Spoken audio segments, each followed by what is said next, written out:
Поначалу в ее отношениях с собакой не было ничего необычного, но по мере того, как пара становилась все ближе и ближе, начали происходить странные вещи. Озадаченный муж заметил, что собака его жены последовала за ней в ванную. Он решил самостоятельно разгадать тайну. Услышав, как захлопнулась дверь, он открыл приложение для безопасности, которое установил на свой телефон. Он никоим образом не был готов к открытию, которое навсегда изменило их брак. Дэвид Нок с легкостью уступил своей жене Кэти, когда она спросила, можно ли им завести собаку. Из-за его долгих рабочих дней в офисе она часто оставалась одна, работая из дома. Он думал, что собака могла бы составить ей компанию, пока его не было дома.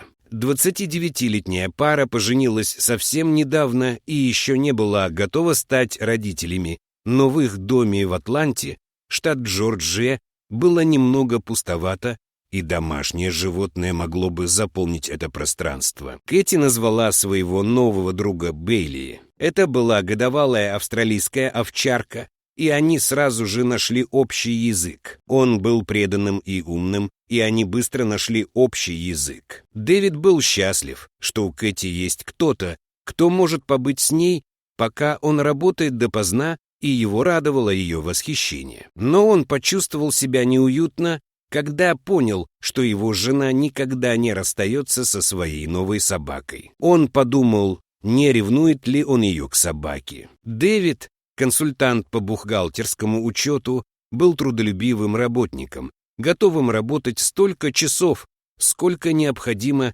чтобы обеспечить Кэти жизнь, о которой она мечтала. Он очень любил ее, и его любимым занятием было видеться с ней по возвращении домой. Кэти любила Дэвида не меньше. Она каждый вечер готовила ему ужин, и они проводили вместе все свободное время. Но он никогда не догадывался, чем она занималась, пока он был на работе. После нескольких месяцев напряженной работы Дэвид был вознагражден повышением, которое позволило ему перейти в консалтинговую команду с большим количеством сотрудников, что означало, что он сможет работать меньше часов и приходить домой раньше. Он с нетерпением ждал возможности поделиться с ней новостями и отпраздновать вместе, надеясь удивить ее, придя пораньше. Однако он не мог предвидеть, к чему приведет вмешательство в распорядок дня Кэти. Дэвид тихонько вошел в парадную дверь,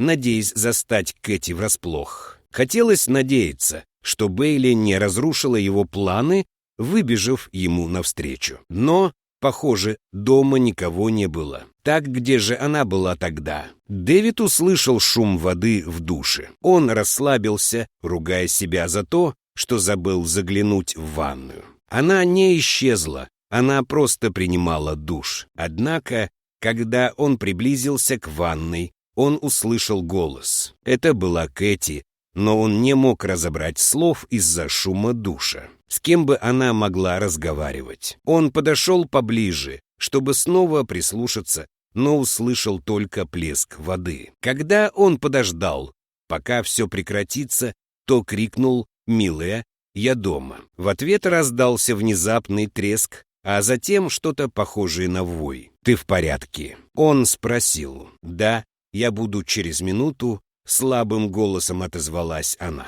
Она вышла из ванной вместе с Бейли, которая выглядела потрясенной. Неужели он так сильно шокировал ее? «Почему ты так рано вернулся домой?» — спросила Кэти, и Дэвид поделился новостью о своем повышении. Ее вялый ответ и робкая улыбка сбили его с толку. Он продолжал думать о голосе, который слышал. Его любопытство взяло верх, и он спросил Кэти, разговаривала ли она с кем-то в ванной. Она на мгновение встретилась с ним взглядом, прежде чем поспешно отвести взгляд. «Это только для Бейли», — заявила она. Дэвид посмотрел на нее с сомнением. «Он оберегает меня, когда я остаюсь одна», — добавила она, обеспокоенная тем, что его жена не чувствует себя в безопасности в собственном доме. Дэвид принял решение действовать, но его искренние усилия по обеспечению ее безопасности вызвали бы только больше вопросов. Когда Дэвид разобрался в тревоге своей жены, он удивился, почему она не сказала ему об этом раньше. Он продолжал думать об этом, пытаясь понять, что, по ее мнению, Бейли могла сделать, чтобы защитить ее, пока она была в душе. Если она хотела, чтобы он охранял ее, то почему заперла его с собой в ванной? Первые дни на новой работе Дэвида тянулись медленно, пока он привыкал к новому распорядку приходить домой пораньше. Не облегчало ситуацию и то, что Кэти по-прежнему брала Бейли с собой в ванную, хотя Дэвид был дома. Он по-прежнему регулярно слышал ее голос, когда она принимала душ. Она утверждала, что это была всего лишь Бейли. Но по мере того, как она, казалось, отдалялась от него, сомнения все глубже закрадывались в его сознание. Дэвид также обратил внимание на изменения в обычном поведении Кэти. Она казалась озабоченной и тревожащейся, забывая выполнять простые задачи, такие как оплата счетов или покупка продуктов. И, увидев это слишком часто, Дэвид решил, что пришло время повысить безопасность их дома. Он купил камеру для записи дверных звонков, которая не только фиксировала каждого, кто подходил к ней, но и оповещала о том, что входная дверь открыта. Он надеялся, что эта мера предосторожности поможет Кэти чувствовать себя в большей безопасности, зная, что она может следить за любыми нежелательными посетителями. В конце концов, это только усилило его беспокойство и замешательство. На следующий день, когда он был на работе, Дэвид получил на свой телефон сообщение о том, что входная дверь открыта. Он посмотрел на камеру и увидел, как Кэти выходит из дома с Бейли на поводке. Он расслабился, предположив, что она просто вывела собаку на прогулку. Прошло несколько часов, прежде чем он получил еще одно уведомление о возвращении. В тот первый день он предположил, что она просто выполняла какие-то поручения. Но когда это стало происходить регулярно, ему стало не по себе. Куда она так надолго запропастилась в середине рабочего дня? Не желая сидеть, сложа руки и выставлять себя дураком, Дэвид решил в тот вечер поговорить с Кэти начистоту. Пока он ждал, пока она выйдет из ванной, Бейли, как всегда, была рядом с ней. «С кем ты там разговаривала?» — спросил он. Кэти смущенно присела на их кровать, прежде чем ответить: «Разве мы это не обсуждали? Это всего лишь Бейли».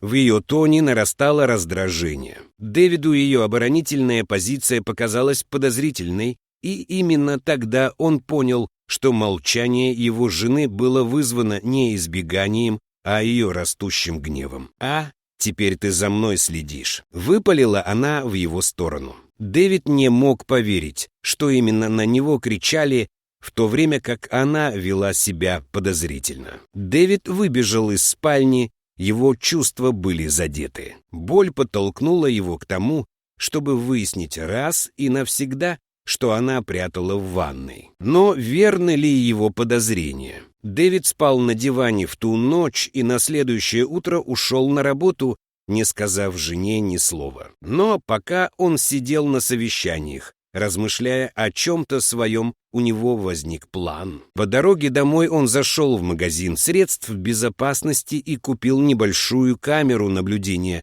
которую можно было легко спрятать. Он прятал его в ванной и видел и слышал, что на самом деле там делала Кэти. Той ночью, когда Кэти уснула, он отнес ее в ванную. У него был прекрасный обзор всего этого, и он мог слышать все, что она говорила, даже когда вода была включена. На следующий вечер он с тревогой наблюдал, как Кэти и Бейли направляются в ванную. Пара все еще не нарушила неловкого молчания, когда скрылась за дверью. Дэвид открыл приложение для наблюдения, подключенное к камере. Его рука дрожала, когда он держал маленький экран, наблюдая, как меняется его жизнь на глазах. Сначала в прямом эфире не было ничего необычного. Кэти положила телефон на стойку и пошла в душ. Бейли устроилась рядом. Но внезапно он подошел к душевой кабине и заскулил. Раздался голос Кэти,